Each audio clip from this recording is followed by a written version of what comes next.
Olá pessoal. Hoje então a gente vai começar a falar sobre a nossa quarta aula, a aula de pigmentações patológicas, e na sequência a gente vai falar também sobre calcificações patológicas. Então, vou começar a falar um pouquinho então sobre pigmentações.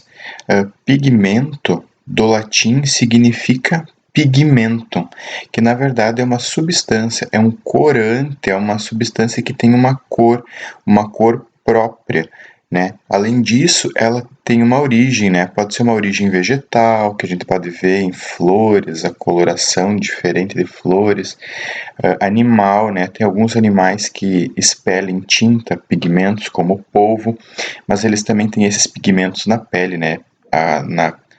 A coloração de plumas, a coloração de pelos, né? Então, pode ter origem vegetal, animal e também origem mineral.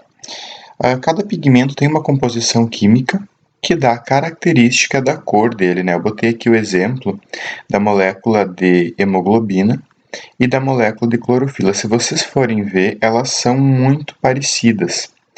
Só que a hemoglobina é vermelha e a clorofila é verde. Então, o que diferencia uma da outra é que dentro da hemoglobina, no centro dela, existe um átomo de ferro e da clorofila um átomo de magnésio. Então, essas são uma das principais diferenças da composição química e que deixam a hemoglobina com a coloração vermelha e a clorofila com a coloração esverdeada.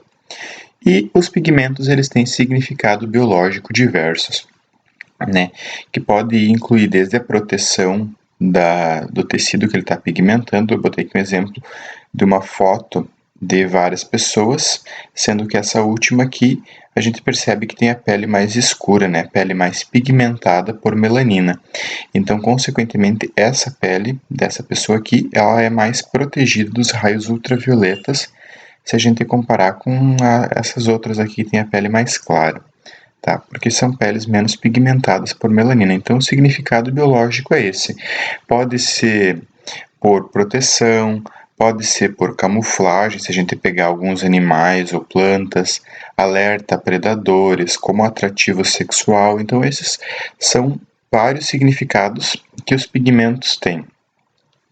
Tá?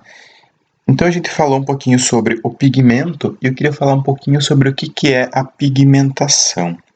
Então, a pigmentação é o processo de formação ou acúmulo, né? É o depósito normal, pode ser normal, fisiológico, ou patológico de pigmentos em certos locais do organismo. Tá? Então, é o processo de depósito, isso é a pigmentação. E essa pigmentação, ela pode indicar algum tipo de alteração pronunciada, né? Uma alteração, algum tipo de doença, algum distúrbio pronunciado, né? Ou não necessariamente, pode ser simplesmente alguma coisa que não tem significância ou relevância clínica.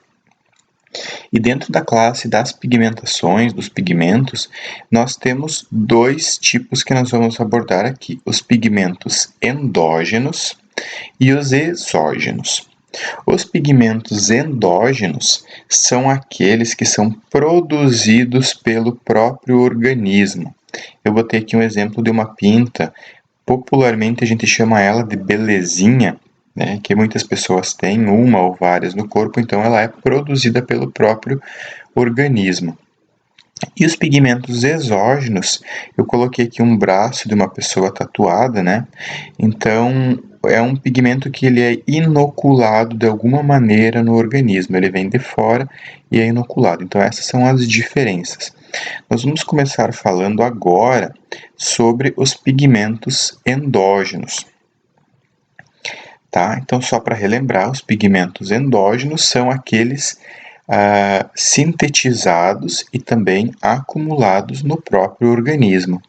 E eu vou discutir com vocês 4 famílias de pigmentos endógenos, tá? Os derivados da hemoglobina, os derivados ou a melanina, o ácido mogentísico e a lipofuscina. Então, são 4 famílias e nós vamos começar falando sobre a hemoglobina e seus derivados. Tá? Então, a primeira grande família são os derivados da hemoglobina.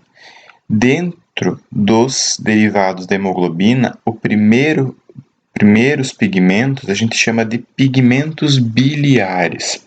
Por que pigmentos biliares? Porque eu vou mostrar para vocês que são aqueles pigmentos responsáveis pela formação da bile. Então, o principal dos pigmentos biliares que nós vamos ver é a bilirrubina, tá? Então, dentro da grande família dos pigmentos derivados da hemoglobina, o primeiro que nós vamos ver são os pigmentos biliares. Mas dentro dos pigmentos biliares de maior relevância clínica, nós temos a bilirrubina, que é essa estrutura aqui, tá? Que a seta está apontando, que nada mais é do que uma desestruturação do M lá dentro da molécula de hemoglobina. Nós temos um anel tetrapirrólico, né? São tetra, 4 microanéis pirrólicos, anéis menores, né?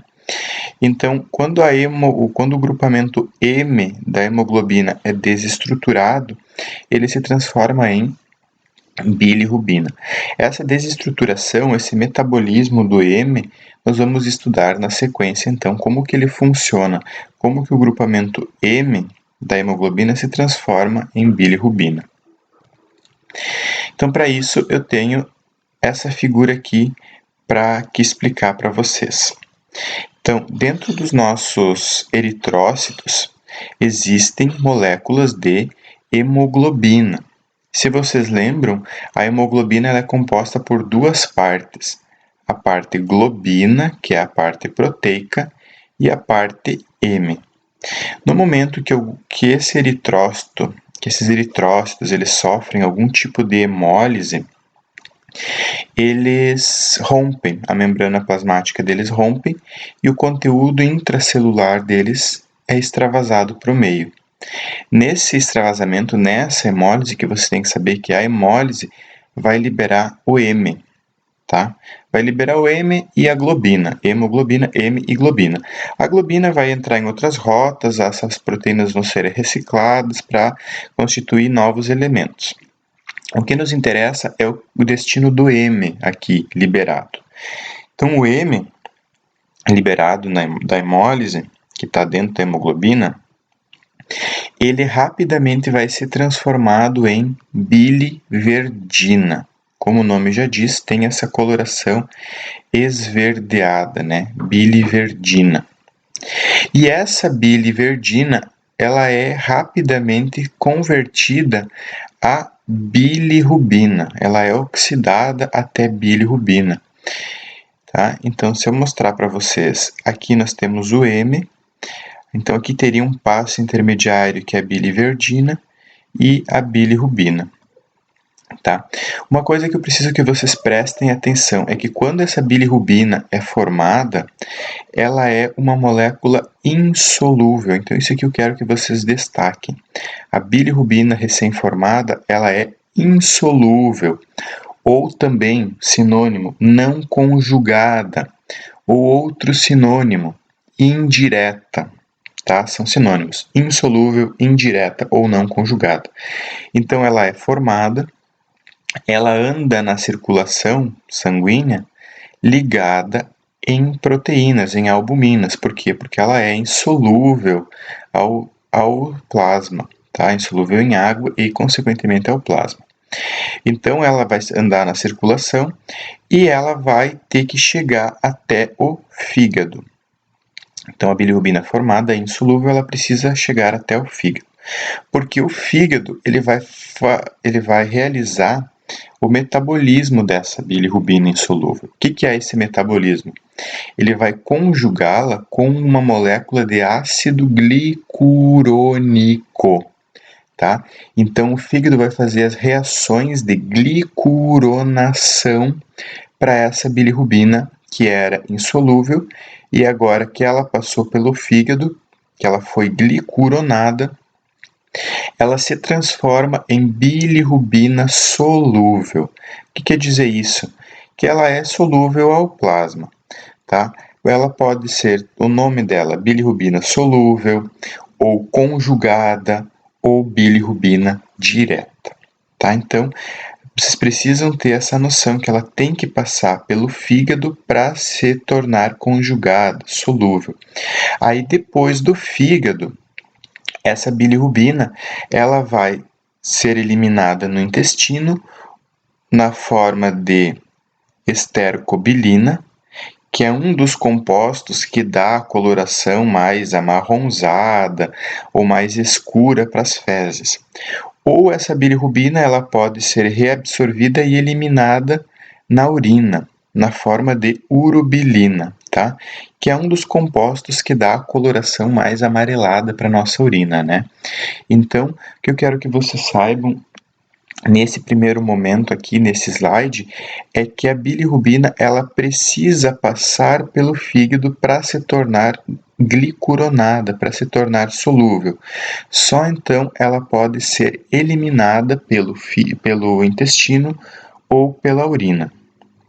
E uma coisa aqui no início é que os nossos eritrócitos, eles vivem uma média de 120 dias no organismo e depois, fisiologicamente, eles são degradados, né? Eles são captados por órgãos que vão destruir os eritrócitos antigos e vão metabolizar essa bilirrubina.